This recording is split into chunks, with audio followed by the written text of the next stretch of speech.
Into the next life with Drew and me. Into the next life with Drew and me.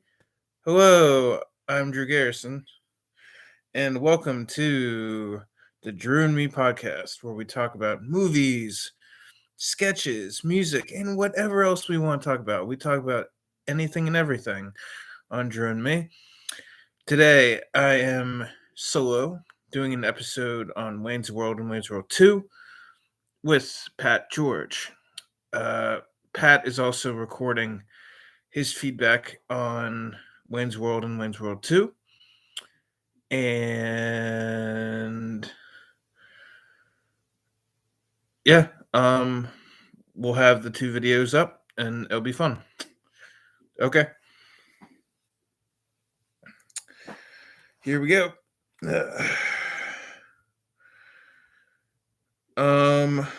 So today we're looking at the soundtracks for Wayne's World and Wayne's World 2. The Wayne's World soundtrack was a lot harder than the Wayne's World 2 soundtrack. The music was a lot heavier, more metal.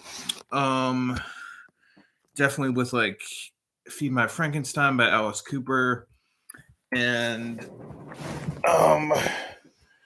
Chris Cornell and Jimi Hendrix and Ugly Kid Joe. And the music's really good. It's just harder.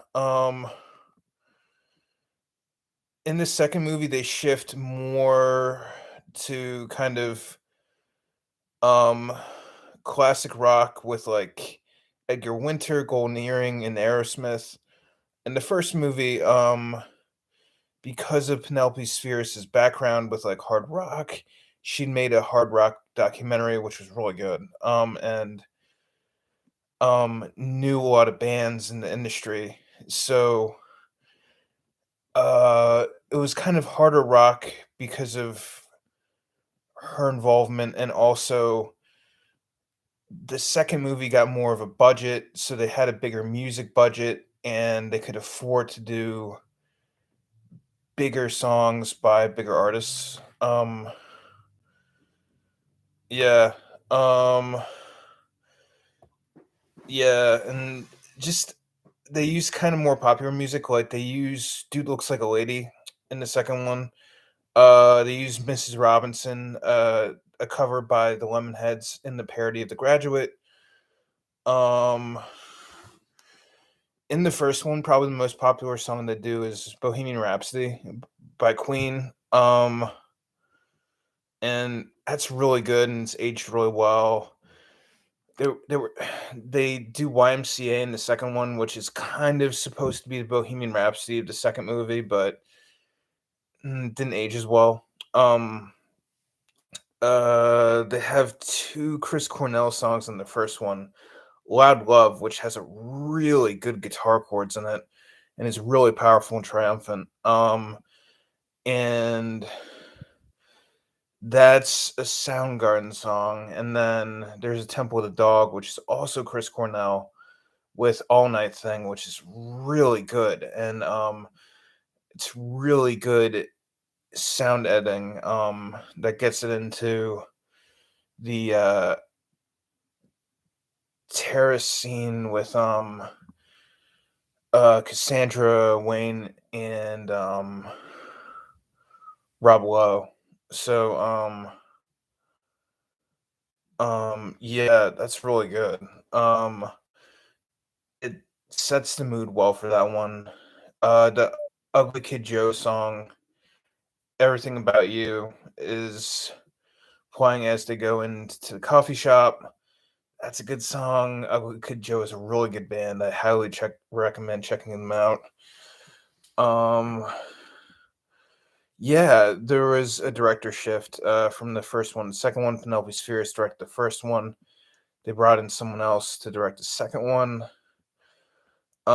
Yeah, they got more contemporary songs like I Love Rock and Roll and I Can't Get Enough of Your Love and Spirit in the Sky by Norman Greenbaum, which is a really good song and it's used in a really good music montage. that shows them being in training as roadies. It's really good. They also use Age of Consent by New Order, which is great. That's a good driving sequence, and then they use Hey Joe when the music festival's getting ready, when they're getting ready to do main stock. So overall, they use more popular music in the second one, and it's kind of more classic rock, kind of concert festival music. And I think that's what they were going for. Because they're both meta commentary, like they're both like social commentary movies, and they're both satires. The first one is kind of satirizing clubs and kind of concert venues and kind of rock clubs or kind of bars. Yeah. Um Bars and nightclubs is kind of what the first one's satirizing. The second one is satirizing music festivals. So, um, yeah, um, but the first one's doing clubs, second one doing music festivals. So the music does shift from kind of nightclub hard rock to kind of a big sound and a music festival. Um, yeah. Um, So I think I like the soundtrack to the second one a little bit more, even though Ugly Kid Joe is really good, and I like the Soundgarden in the first one. So, and I like the Temple of the Dog. So there's some really good standouts, and of course, Bohemian Rhapsody is a classic, and it's a really good scene. The soundtrack in the first one was good. Overall, I think the soundtrack in the second movie is better. It makes sense because of more of a budget, and it's also doing festivals instead of niche music venues. So it kind of changes with the movies. Each soundtrack is appropriate for the movie. The second movie is really different, which is great. It's great to see second movies that are different. And the second movie is satirizing music festivals, and the first one is satirizing nightclubs. So it's a good shift. Thank you very much. This has been Drew and me. I'm Drew Garrison. Thanks.